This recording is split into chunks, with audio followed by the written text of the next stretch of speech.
Hi all, I am Gunjan Gupta. So your instructor. So today we will start with @before groups. Okay, this is very important topic as the interviews. Okay, so we will directly move to the code. Okay, so here we have before group IT department. Okay, then we have test. Then we have group IT department. This is also IT department. So leave HR. Let's start on under IT department. Okay, so we want this IT department with attribute. So IT department, software development and QA first HR. So what is there here? So we have given our classroom A. See, we have before group IT department.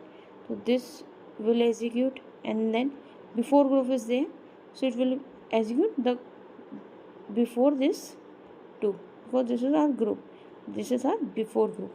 So first this and then this and then this, and first this will execute.